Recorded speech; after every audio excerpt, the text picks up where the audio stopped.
हरे कृष्णा, जय श्री हरि, ओम नमः शिवाय। माघ मास के कृष्ण पक्ष की एकादशी को षटतिला एकादशी कहते हैं। शास्त्रों के अनुसार इस दिन तिल का 6 प्रकार से प्रयोग होने के कारण इस एकादशी को षटतिला एकादशी कहते हैं। इस एकादशी पर भगवान विष्णु जी की पूजा करने से शुभ फलों की प्राप्ति होती है। ये व्रत विशेष रूप से पवित्र और शुभ माना जाता है। भगवान विष्णु की कृपा से व्रती को सुख, समृद्धि और शांति का आशीर्वाद प्राप्त होता है। इस एकादशी व्रत के पालन से सभी प्रकार के पापों का नाश होता है और आत्मा शुद्ध होती है। इस दिन तिल और अन्न का दान अत्यंत शुभ माना गया है। तिल से स्नान, तिल से पूजा, तिल का दान और तिल से बने भोजन का सेवन करना इस व्रत की विशेषता है।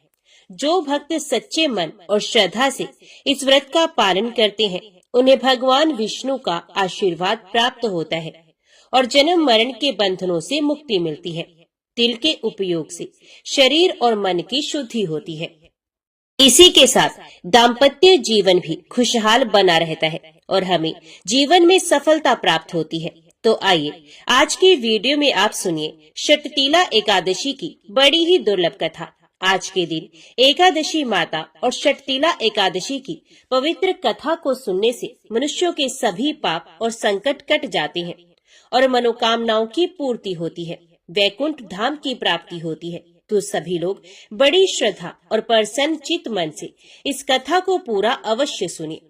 तो सब प्रेम से बोलो, लक्ष्मी नारायण भगवान की जय, राधा कृष्ण भगवान की जय।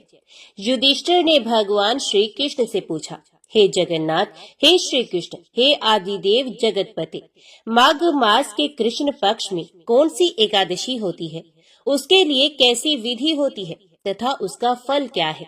महाप्राज्ञ, कृपा करके ये सब बातें मुझे बताइए। श्री भगवान बोले, राजन सुनो, माघ मास के कृष्ण पक्ष की जो एकादशी है वे षटतिला के नाम से विख्यात है, जो सब पापों का नाश करने वाली है। अब तुम षटतिला की पापहारिणी कथा सुनो, जिसे मुनि श्रेष्ठ पुरुषोत्तम ने दालभ्य से कहा था। दालभ्य ने पूछा था, हे ब्राह्मण, मृत्यु लोक में आए हुए प्राणी प्राय पाप कर्म करते हैं, उन्हें नरक में ना जाना पड़े, इसके लिए कौन सा उपाय है, बताने की कृपा करें। पुरुषोत्तम जी बोले, महाभाग, तुमने बहुत अच्छी बात पूछी है, बतलाता हूँ, सुनो। माघ मास आने पर मनुष्य को चाहिए कि वे नहा धोकर पवित्र हो, इंद्रियों को संयम में रखते हुए काम, क्रोध, अहंकार, लोभ और चुगली आदि बुराइयों का त्याग कर दे। हे देवादिदेव, भगवान का स्मरण करके जल से पैर धोकर भूमि पर पड़े हुए गोबर का संग्रह करे, उसमें तिल और कपास छोड़कर 108 पिंडिकाएं बनाए। फिर माघ में जब आद्रा या मूल नक्षत्र आए, तब कृष्ण पक्ष की एकादशी करने के लिए नियम ग्रहण करे। भली भांति स्नान करके पवित्र हो, शुद्ध भाव से देवादिदेव श्री विष्णु की पूजा करे। कोई भूल हो जाने पर श्री कृष्ण का नाम उच्चारण करे। रात को जागरण और होम करे। चंदन, अर्गजा, कपूर, नैवेद्य आदि सामग्री से शंख, चक्र और गदा धारण करने वाले देव देवेश्वर श्री हरि की पूजा करे। तत्पश्चात भगवान का स्मरण करके बारंबार श्री कृष्ण नाम का उच्चारण करते हुए कुम्हड़े, नारियल तथा बिजोरे के फल से भगवान को विधि पूर्वक पूजकर अर्घ्य दे। अन्य सब सामग्रियों के अभाव में 100 सुपारियों के द्वारा भी पूजन और अर्घ्य दान किया जा सकता है। अर्घ्य का मंत्र इस प्रकार है, सच्चिदानंद स्वरूप श्री कृष्ण, आप बड़े दयालु हैं, हम आश्रयहीन जीवों के आप आश्रयदाता होइए। पुरुषोत्तम, हम संसार समुद्र में डूब रहे हैं, आप हम पर प्रसन्न होइए। कमल नयन, आपको नमस्कार है। विश्व भावन, आपको नमस्कार है। सुब्रह्मण्य, महापुरुष, सबके पूर्वज, आपको नमस्कार है। जगतपति, आप लक्ष्मी जी के साथ मेरा दिया हुआ अर्घ्य स्वीकार करें। तत्पश्चात ब्राह्मण की पूजा करें, उस जल का घड़ा दान करें, साथ ही छाता, जूता और वस्त्र भी दान करें। दान करते समय ऐसा कहें, इस दान के द्वारा भगवान श्री कृष्ण मुझ पर प्रसन्न हो। अपनी शक्ति के अनुसार श्रेष्ठ ब्राह्मण को काली गो का दान करे। द्विज श्रेष्ठ विद्वान पुरुष को चाहिए कि वह तिल से भरा हुआ पात्र भी दान करे। उन टीलों के बोने पर उनसे जितनी शाखाएं पैदा हो सकती हैं, उतने 1000 वर्षों तक वे स्वर्गलोक में प्रतिष्ठित होता है। तिल से स्नान करे, तिल का उपटन लगाए, तिल से होम करे, तिल मिलाया हुआ जल पिए, तिल का दान करें और तिल को भोजन के काम में लें। इस प्रकार 6 कामों में तिल का उपयोग करने से ये एकादशी षटतिला कहलाती है, जो सब पापों का नाश करने वाली है। पौराणिक कथा के अनुसार नारद मुनि त्रिलोक भ्रमण करते हुए भगवान विष्णु के धाम बैकुंठ पहुंचे। वहां पहुंचकर उन्होंने बैकुंठपति को प्रणाम करके उनसे अपनी जिज्ञासा व्यक्त करते हुए प्रश्न किया कि हे प्रभु, षटतिला एकादशी की क्या कथा है और इस एकादशी को करने से क्या पुण्य मिलता है। देवऋषि द्वारा विनीत भाव से इस प्रकार प्रश्न किए जाने पर लक्ष्मीपति भगवान विष्णु ने कहा, प्राचीन काल में पृथ्वी पर एक ब्राह्मणी रहती थी। ब्राह्मणी मुझ में बहुत ही श्रद्धा एवं भक्ति रखती थी। ये स्त्री मेरे निमित्त सभी व्रत रखती थी। एक बार इसने 1 महीने तक व्रत रखकर मेरी आराधना की। व्रत के प्रभाव से स्त्री का शरीर तो शुद्ध हो गया, परंतु यह स्त्री कभी ब्राह्मण एवं देवताओं के निमित्त अन्न दान नहीं करती थी। अतः मैंने सोचा कि ये स्त्री वैकुंठ में रहकर भी अतृप्त रहेगी। अतः मैं स्वयं एक दिन भिक्षा लेने पहुंच गया। स्त्री से जब मैंने भिक्षा की याचना की, तब उसने एक मिट्टी का पिंड उठाकर मेरे हाथों पर रख दिया। मैं वह पिंड लेकर अपने धाम लौट आया। कुछ दिनों के पश्चात वह स्त्री भी देह त्याग कर मेरे लोक में आ गई। यहाँ उसे एक कुटिया और एक आम का पेड़ मिला।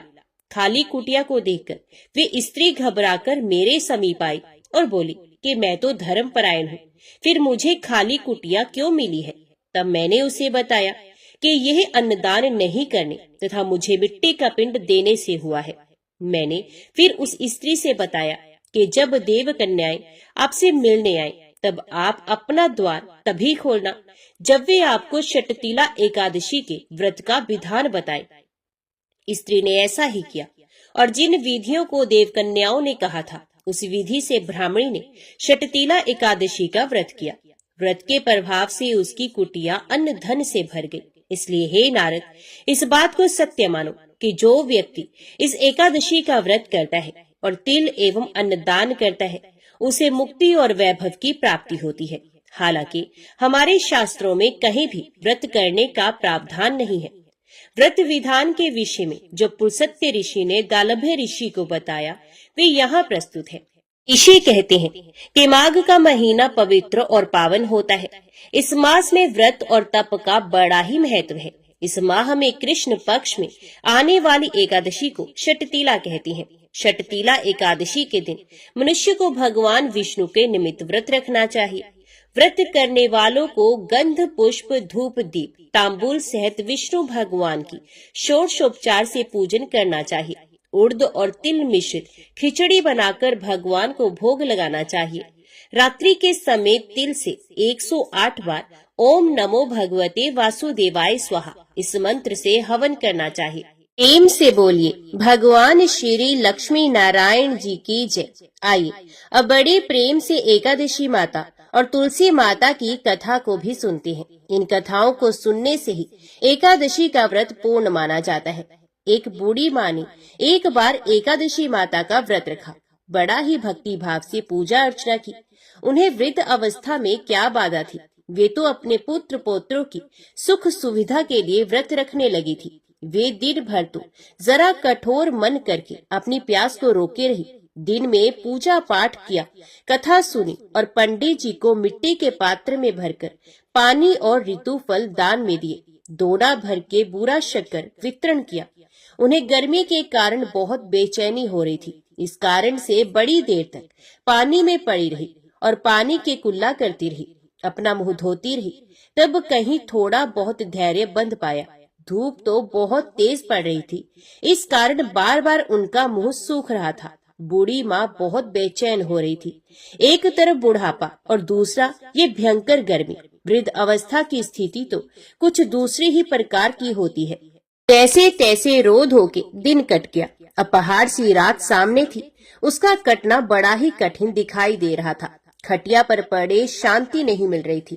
वे बार बार करवट बदल रही थी। अनेक बार वे बाहर जाती और भीतर आती। उन्हें घर के अंदर शांति नहीं थी।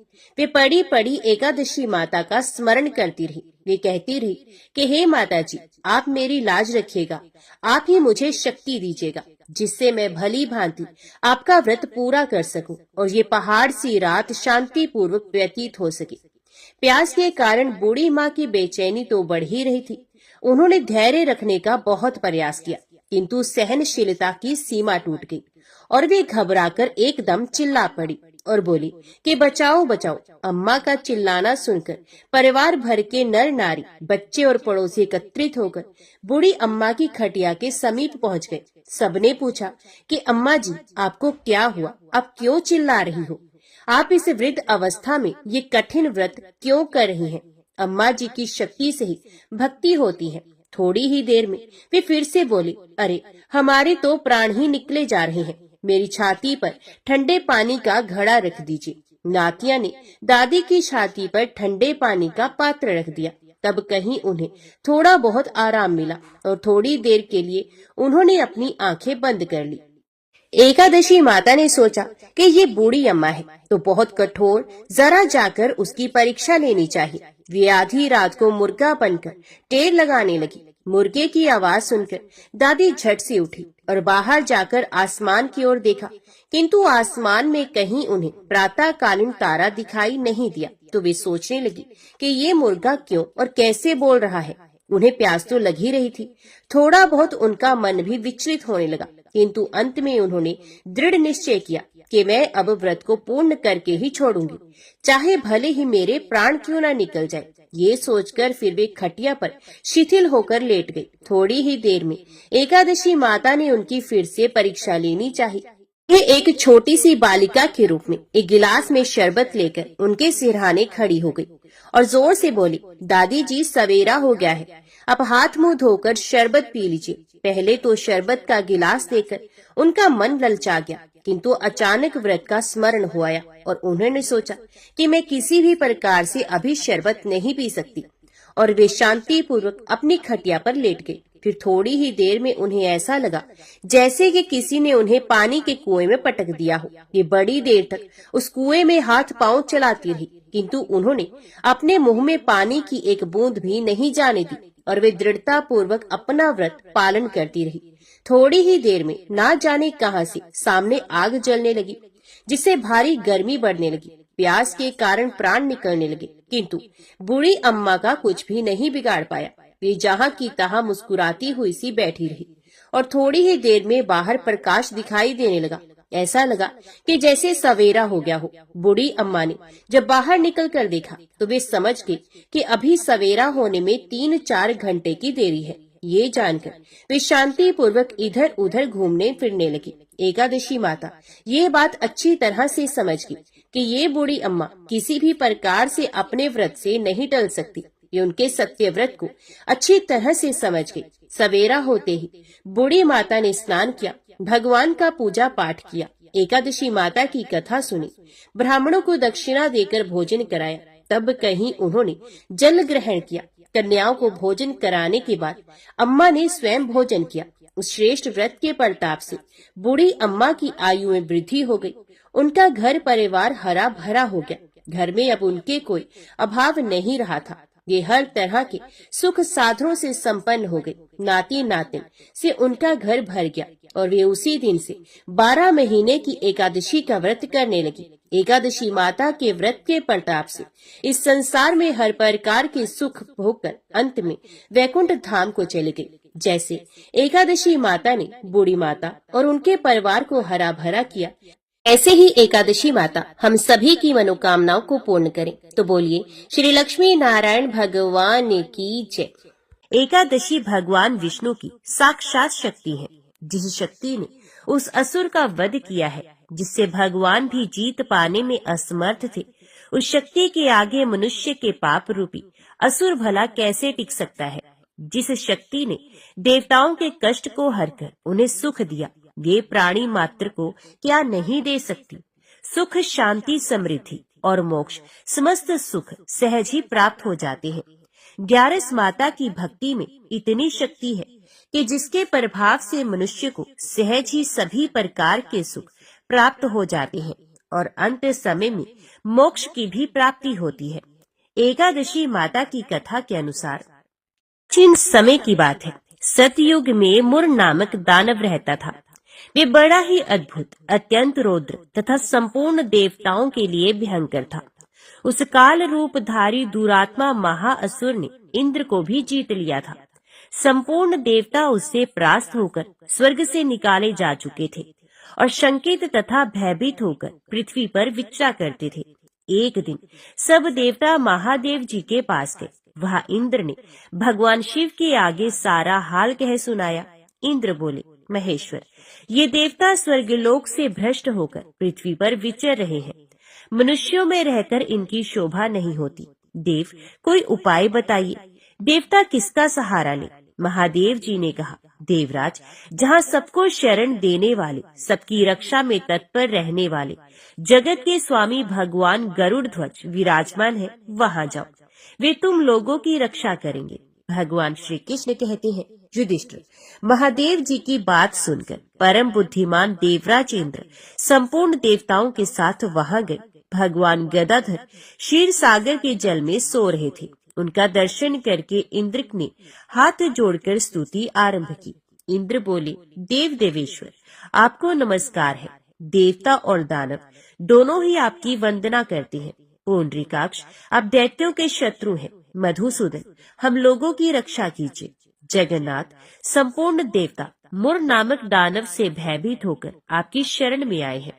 भक्तवत्सल, हमें बचाइए। देव देवेश्वर, हमें बचाइए। जनार्दन, हमारी रक्षा कीजिए, रक्षा कीजिए। दानवों का विनाश करने वाले कमल नयन, हमारी रक्षा कीजिए। प्रभु, हम सब लोग आपके समीप आए हैं, आपकी ही शरण में आ पड़े हैं। भगवान, शरण में आए हुए देवताओं की सहायता कीजिए। देव, आप ही पति, आप ही मति, आप ही कर्ता और आप ही कारण है। आप ही सब लोगों की माता और आप ही इस जगत के पिता है। भगवान, देव देवेश्वर, शरणागत वत्सल, देवता भयभीत होकर आपकी शरण में आए हैं। प्रभु, अत्यंत उग्र स्वभाव वाले महाबली मुर नामक दैत्य ने संपूर्ण देवताओं को जीतकर इन्हें स्वर्ग से निकाल दिया है। इंद्र की बात सुनकर भगवान विष्णु बोले, देवराज, वे दानव कैसा है, उसका रूप और बल कैसा है तथा उस दुष्ट के रहने का स्थान कहाँ है? इंद्र बोले, देवेश्वर, पूर्व काल में ब्रह्मा जी के वंश में तालजंग नामक एक महान असुर उत्पन्न हुआ था, जो अत्यंत भयंकर था। उसका पुत्र मुर दानव के नाम से विख्यात हुआ। वे भी अत्यंत उत्कट, महाप्रकर्मी और देवताओं के लिए भयंकर है। चंद्रावती नाम से प्रसिद्ध एक नगरी है, उसी में स्थान बनाकर वे निवास करता है। उस दैत्य ने समस्त देवताओं को परास्त करके स्वर्गलोक से बाहर कर दिया है। उसने एक दूसरे ही इंद्र को स्वर्ग के सिंहासन पर बिठाया है। अग्नि, चंद्रमा, सूर्य, वायु तथा वरुण भी उसने दूसरे ही बनाए हैं। जनार्दन, मैं सच्ची बात बता रहा हूँ, उसने सब कोई दूसरे ही कर लिए हैं। देवताओं को तो उसने प्रत्येक स्थान से वंचित कर दिया है। इंद्र का कथन सुनकर भगवान जनार्दन को बड़ा क्रोध हुआ। वे देवताओं को साथ लेकर चंद्रावती पुरी में गए। देवताओं ने देखा दैत्यराज बारंबार गर्जना कर रहा है। उससे परास्त होकर संपूर्ण देवता 10 दिशाओं में भाग गए। अब वे दानव भगवान विष्णु को देखकर बोला, खड़ा रहे, खड़ा रहे। उसकी ललकार सुनकर भगवान के नेत्र क्रोध से लाल हो गए और वे बोले, अरे दुराचारी दानव, मेरी इन भुजाओं को देख। ये कहकर भगवान विष्णु ने अपने दिव्य बाणों से सामने आए हुए दुष्ट दानवों को मारना आरंभ कर दिया। दानव भय से विवल हो उठे। पांडुनंदन, तत्पश्चात श्री विष्णु ने दैत्य सेना पर चक्र का प्रहार किया। उसे छिन्न भिन्न होकर सैकड़ों योद्धा मौत के मुख में चले गए। इसके बाद भगवान मधुसूदन बद्रिकाश्रम को चले गए। वहां सिंहावती नाम की गुफा थी, जो 12 योजन लंबी थी। उस गुफा में एक ही दरवाजा था। भगवान विष्णु उसी में सो रहे थे। दानव मुर भगवान को मार डालने के उद्योग में लगा था। वे उनके पीछे लगा रहा। वहां पहुंचकर उसने भी उसी गुफा में प्रवेश किया। वहां भगवान को सोते देख उसे बड़ा हर्ष हुआ। उसने सोचा, ये दानवों को भय देने वाला देवता है, अतः निस्संदेह इसे मार ही डालूंगा। दानव के इस प्रकार विचार करते ही भगवान विष्णु के शरीर से एक कन्या प्रकट हुई, जो बड़ी ही रूपवती, सौभाग्यशालिनी तथा दिव्य अस्त्र शस्त्रों से युक्त थी। ये भगवान के तेज के अंश से उत्पन्न हुई थी। उसका बल और पराक्रम महान था। दानवराज मुर ने उस कन्या को देखा। कन्या ने युद्ध का विचार करके दानव के साथ युद्ध के लिए याचना की। युद्ध छिड़ गया। कन्या सब प्रकार के युद्ध कला में निपुण थी। वे मुर नामक महान असुर उसके हुंकार मात्र से राख का ढेर हो गया। दानव के मारे जाने पर भगवान जाग उठे।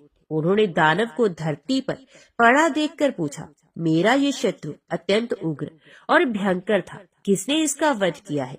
कन्या बोली, स्वामी, आपके ही प्रसाद से मैंने इस महादैत्य का वध कर दिया है। श्री भगवान ने कहा, कल्याणी, तुम्हारे इस कर्म से तीनों लोगों के मुनि और देवता आनंदित हुए हैं। अतः तुम्हारे मन में जैसी रुचि हो उसके अनुसार मुझसे कोई वर मांगो। देव दुर्लभ होने पर भी वे वर मैं तुम्हें दूंगा, इसलिए तनिक भी संदेह नहीं। वे कन्या साक्षात एकादशी ही थी। उसने कहा, प्रभु, यदि आप प्रसन्न हैं तो मैं आपकी कृपा से सब तीर्थों में प्रधान, समस्त विघ्नों का नाश करने वाली तथा सब प्रकार की सिद्धि देने वाली देवी हूँ। जनार्दन, जो लोग आप में भक्ति रखते हुए मेरे दिन को उपवास करेंगे, उन्हें सब प्रकार की सिद्धि प्राप्त हो। माधव, जो लोग उपवास, नक्त अथवा एक भुक्त करके मेरे व्रत का पालन करें, उन्हें आप धन, धर्म और मोक्ष प्रदान कीजिए। श्री भगवान विष्णु बोले, कल्याणी, तुम जो कुछ कहती हो वे सब पूर्ण होगा। भगवान श्री कृष्ण कहते हैं, युधिष्ठिर, ऐसा वर पाकर महाव्रता एकादशी बहुत प्रसन्न हुई। दोनों पक्षों की एकादशी समान रूप से कल्याण करने वाली है। इसमें शुक्ल और कृष्ण का भेद नहीं करना चाहिए।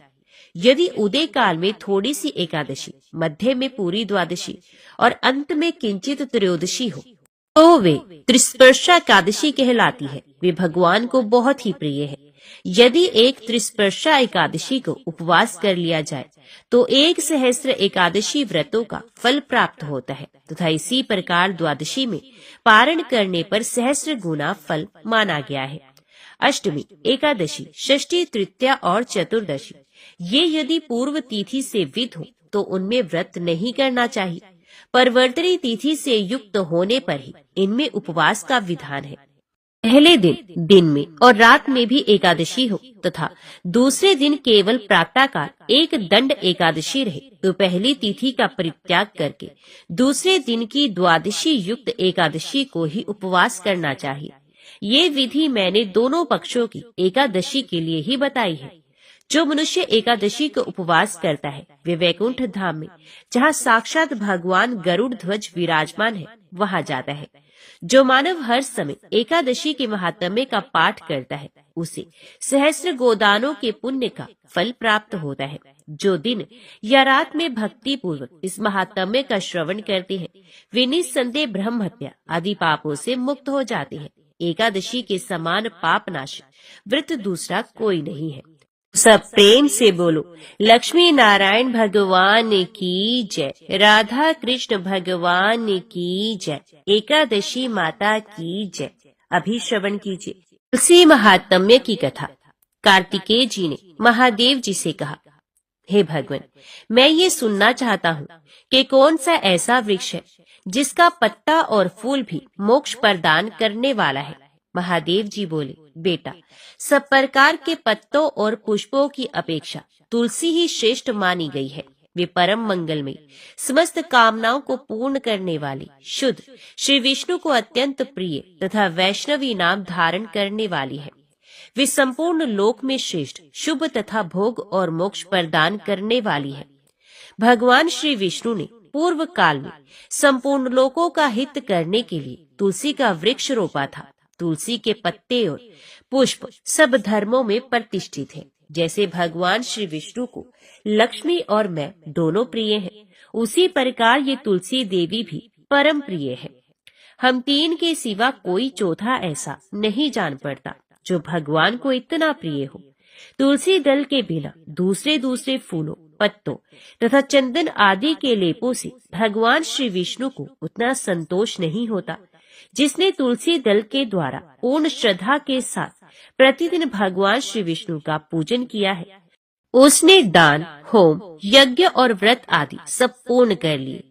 तुलसी दल से भगवान की पूजा कर लेने पर कांति, सुख, भोग सामग्री, यश, लक्ष्मी, श्रेष्ठ कुल, शील, पत्नी, पुत्र, कन्या, धन, राज्य, आरोग्य, ज्ञान, विज्ञान, वेद, वेदांग, शास्त्र, पुराण, तंत्र और संहिता सब कुछ मैं कर्त लगत समझता हूँ। जैसे पुण्य सलीला गंगा मुक्ति प्रदान करने वाली है, उसी प्रकार ये तुलसी भी कल्याण करने वाली है। सकल यदि मंजरे युक्त तुलसी पत्रों के द्वारा भगवान श्री विष्णु की पूजा की जाए तो उसके पुण्य फल का वर्णन करना असंभव है। जहाँ तुलसी का वन है वहीं भगवान श्री कृष्ण की समीपता है तथा वहीं ब्रह्मा और लक्ष्मी जी भी संपूर्ण देवताओं के साथ विराजमान है। इसलिए अपने निकटवर्ती स्थान में तुलसी देवी को रोपकर उनकी पूजा करनी चाहिए। तुलसी के निकट जो स्तोत्र मंत्र आदि का जप किया जाता है वे सब अनंत गुना फल देने वाला होता है। प्रेत, पिशाच, कुष्मांड, ब्रह्म, राक्षस, भूत और दैत्य आदि सब तुलसी के वृक्ष से दूर भागते हैं। ब्रह्म हत्या आदि पाप तथा पाप और खोटे विचार से उत्पन्न होने वाले रोग ये सब तुलसी वृक्ष के समीप नष्ट हो जाते हैं। जिसने श्री भगवान की पूजा के लिए पृथ्वी पर तुलसी का बगीचा लगा रखा है उसने उत्तम दक्षिणाओं से युक्त 100 यज्ञों का विधिवत अनुष्ठान पूर्ण कर लिया है। जो श्री भगवान की प्रतिमाओं तथा शालिग्राम शिलाओं पर चढ़े हुए तुलसी दल को प्रसाद के रूप में ग्रहण करता है वे श्री विष्णु के सायुज्य को प्राप्त होता है। जो श्रीहरि की पूजा करके उन्हें निवेदन किए हुए तुलसी दल को अपने मस्तक पर धारण करता है वे पाप से शुद्ध होकर स्वर्गलोक को प्राप्त होता है। कलयुग में तुलसी का पूजन, कीर्तन, ध्यान, रोपण और धारण करने से वे पाप को जलाती और स्वर्ग एवं मोक्ष प्रदान करती है। जो तुलसी के पूजन आदि का दूसरों को उपदेश देता और स्वयं भी आचरण करता है वे भगवान श्री लक्ष्मीपति के परम धाम को प्राप्त होता है। जो वस्तु भगवान श्री विष्णु को प्रिय जान पड़ती है वे मुझे भी अत्यंत प्रिय है। श्राद्ध और यज्ञ आदि कार्यों में तुलसी का एक पत्ता भी महान पुण्य प्रदान करने वाला है। जिसने तुलसी की सेवा की है उसने गुरु, ब्राह्मण, देवता और तीर्थ सबका भली भांति सेवन कर लिया। इसलिए षडानन तुम तुलसी का सेवन करो। जो शिखा में तुलसी स्थापित करके प्राणों का परित्याग करता है वे पाप राशि से मुक्त हो जाता है। राजसूय आदि यज्ञ, भांति भांति के व्रत तथा संयम के द्वारा धीर पुरुष जिस गति को प्राप्त करता है वही उसे तुलसी की सेवा से मिल जाती है। तुलसी के एक पत्र से श्रीहरि की पूजा करके मनुष्य वैष्णव तप को प्राप्त होता है। उसके लिए अन्यान्य शास्त्रों के विस्तार की क्या आवश्यकता है। जिसने तुलसी की शाखा तथा कोमल पत्तियों से भगवान श्री विष्णु की पूजा की है वे कभी माता का दूध नहीं पीता, उसका पुनर्जन्म नहीं होता। कोमल तुलसी दलों के द्वारा प्रतिदिन श्रीहरि की पूजा करके मनुष्य अपनी सैकड़ों और हजारों पीढ़ियों को पवित्र कर सकता है। ये मैंने तुमसे तुलसी के प्रधान गुण बताए हैं। संपूर्ण गुणों का वर्णन तो बहुत अधिक समय लगने पर भी नहीं हो सकता। ये उपाख्यान पुण्य राशि का संचय करने वाला है। जो प्रतिदिन इसका श्रवण करता है वे पूर्व जन्म के किए हुए पाप तथा जन्म मृत्यु के बंधन से मुक्त हो जाता है। बेटा, इस अध्याय के पाठ करने वाले पुरुष को कभी रोग नहीं सताते, अज्ञान उसके निकट नहीं आता, उसकी सदा विजयी होती है। शिष्यों ने कहा, नाथ, ब्रह्मवेताओं में श्रेष्ठ, आपने पूर्व काल में ब्रह्मा जी के मुख से तुलसी जी के जिस स्तोत्र का श्रवण किया था उसको हम आपसे सुनना चाहते हैं। तो शतानंद जी बोले, शिष्यगण, तुलसी का नाम उच्चारण करने पर असुरों का दर्प दलन करने वाले भगवान श्री विष्णु प्रसन्न होते हैं। मनुष्य के पाप नष्ट हो जाते हैं तथा उससे अक्षय पुण्य की प्राप्ति होती है, जिसके दर्शन मात्र से करोड़ों गोदान का फल होता है। उस तुलसी का पूजन और वंदन लोग क्यों ना करें। कलयुग के संसार में वे मनुष्य धन्य हैं जिनके घर में शालिग्राम शिला का पूजन संपन्न करने के लिए प्रतिदिन तुलसी का वृक्ष भूतल पर लहलहाता रहता है। जो कलयुग में भगवान श्री केशव की पूजा के लिए पृथ्वी पर तुलसी का वृक्ष लगाते हैं, उन पर यदि यमराज अपने किंकरों सहित रुष्ट हो जाए तो भी वे उनका क्या कर सकते हैं। हे तुलसी, तुम अमृत से उत्पन्न हो और केशव को सदा ही प्रिय हो। हे कल्याणी, मैं भगवान की पूजा के लिए तुम्हारे पत्तों को चुनता हूँ।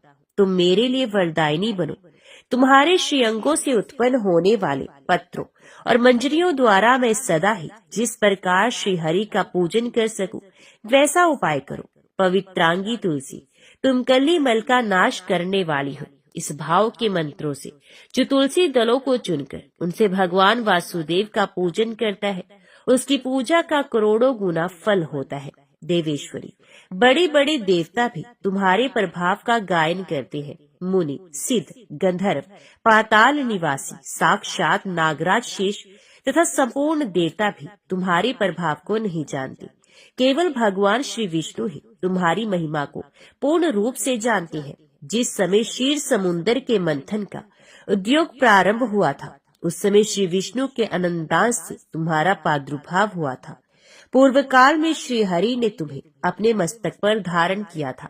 देवी, उस समय श्री विष्णु के शरीर का संपर्क पाकर तुम परम पवित्र हो गई थी। तुलसी, मैं तुम्हें प्रणाम करता हूँ। तुम्हारे श्री अंग से उत्पन्न पत्रों द्वारा जिस प्रकार श्री हरि की पूजा कर सकूं, ऐसी कृपा करो जिससे मैं निर्विघ्नता पूर्वक परम गति को प्राप्त हूँ। साक्षात श्री कृष्ण ने तुम्हें गोमती तट पर लगाया और बढ़ाया था। वृंदावन में विचरते समय उन्होंने संपूर्ण जगत और गोपियों के हित के लिए तुलसी का सेवन किया। जगत प्रिया तुलसी, पूर्व काल में वशिष्ठ जी के कथन अनुसार श्री रामचंद्र जी ने भी राक्षसों का वध करने के उद्देश्य से सरयू के तट पर तुम्हें लगाया था। तुलसी देवी, मैं तुम्हें प्रणाम करता हूँ। श्री रामचंद्र जी से वियोग हो जाने पर अशोक वाटिका में रहते हुए जनक किशोरी सीता ने तुम्हारा ही ध्यान किया था, जिससे उन्हें पुनः अपने प्रियतम का समागम प्राप्त हुआ। पूर्व काल में हिमालय पर्वत पर भगवान शंकर की प्राप्ति के लिए पार्वती देवी ने तुम्हें लगाया और अपनी अभीष्ट सिद्धि के लिए तुम्हारा सेवन किया था। तुलसी देवी, मैं तुम्हें नमस्कार करता हूँ। संपूर्ण देवांगनाओं और किन्नरों ने भी दुस्वप्न का नाश करने के लिए नंदन वन में तुम्हारा सेवन किया था। देवी, तुम्हें मेरा नमस्कार है। धर्म आरण्य गया में साक्षात पितरों ने तुलसी का सेवन किया था। दंडकारण्य में भगवान श्री रामचंद्र जी ने अपने हित साधन की इच्छा से परम पवित्र तुलसी का वृक्ष लगाया तथा लक्ष्मण और सीता ने भी बड़ी भक्ति के साथ उसे पोसा था। जिस प्रकार शास्त्रों में गंगा जी को त्रिभुवन व्यापिनी कहा गया है, उसी प्रकार तुलसी देवी भी संपूर्ण चराचर जगत में दृष्टि गोचर होती है। तुलसी का ग्रहण करके मनुष्य पातकों से मुक्त हो जाता है और तो और मुनीश्वरों, तुलसी के सेवन से ब्रह्म हत्या भी दूर हो जाती है।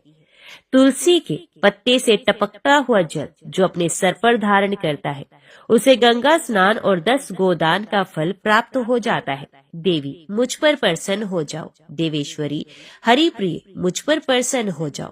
क्षीर सागर के मंथन से प्रकट हुई तुलसी देवी, मैं तुम्हें प्रणाम करता हूँ। द्वादशी की रात्रि में जागरण करके जो इस तुलसी स्तोत्र का पाठ करता है, भगवान श्री विष्णु उसके 32 अपराध क्षमा करते हैं। बाल्यावस्था, कुमार अवस्था, जवानी और बुढ़ापे में जितने पाप किए होते हैं, वे सब तुलसी स्तोत्र के पाठ से नष्ट हो जाते हैं। तुलसी के स्तोत्र से संतुष्ट होकर भगवान सुख और अभ्युदय प्रदान करते हैं। जिस घर में तुलसी का स्तोत्र लिखा हुआ विद्यमान रहता है, उसका कभी अशुभ नहीं होता। उसका सब कुछ मंगलमय होता है, किंचित भी अमंगल नहीं होता। उसके लिए सदा सुकाल रहता है। ये घर प्रचुर धन धान्य से भरा रहता है। तुलसी स्तोत्र का पाठ करने वाले मनुष्य के हृदय में भगवान श्री विष्णु के प्रति अविचल भक्ति होती है तथा उसका वैष्णवों से कभी वियोग नहीं होता। इतना ही नहीं, उसकी बुद्धि कभी अधर्म में प्रवृत्त नहीं होती। जो द्वादशी की रात्रि में जागरण करके तुलसी स्तोत्र का पाठ करता है, उसे करोड़ों तीर्थों के सेवन का फल प्राप्त होता है। प्रेम से बोलो, तुलसी माता की जय। लक्ष्मी नारायण भगवान की जय। राधा कृष्ण भगवान की जय। आइए अब श्रवण करते हैं भगवान विष्णु की आरती। ओम जय जगदीश हरे, स्वामी जय जगदीश हरे। भक्त जनों के संकट, दास जनों के संकट क्षण में दूर करे। ओम जय जगदीश हरे। जो ध्यावे फल पावे, दुख बिन से मन का। स्वामी दुख बिन से मन का। सुख संपत्ति घर आवे, कष्ट मिटे तन का। ओम जय जगदीश हरे। मात पिता तुम मेरे, शरण गहूँ मैं किसकी। स्वामी शरण गहूँ मैं किसकी। तुम बिन और न दूजा, आस करूं किसकी। ओम जय जगदीश हरे। तुम पूर्ण परमात्मा, तुम अंतर्यामी। स्वामी तुम अंतर्यामी। पार ब्रह्म परमेश्वर, तुम सबके स्वामी। ओम जय जगदीश हरे। तुम करुणा के सागर, तुम पालन करता। स्वामी तुम पालन करता। दीन दयालु कृपालु, कृपा करो भरता। ओम जय जगदीश हरे। तुम हो एक अगोचर, सबके प्राणपति। स्वामी सबके प्राणपति। किस विधि मिलूं दया में, तुमको मैं कुमति। ओम जय जगदीश हरे। दीन बंधु दुख हरता, तुम रक्षक मेरे। स्वामी तुम रक्षक मेरे। करुणा हस्त बढ़ाओ, शरण पड़ूं मैं तेरे। ओम जय जगदीश हरे। विषय विकार मिटावो, पाप हरो देवा। स्वामी पाप हरो देवा। श्रद्धा भक्ति बढ़ाओ, संतन की सेवा। ओम जय जगदीश हरे। ओम जय जगदीश हरे। स्वामी जय जगदीश हरे। भक्त जनों के संकट, दास जनों के संकट क्षण में दूर करे। ओम जय जगदीश हरे। सब प्रेम से बोलो लक्ष्मी नारायण भगवान की जय, राधा कृष्ण भगवान की जय।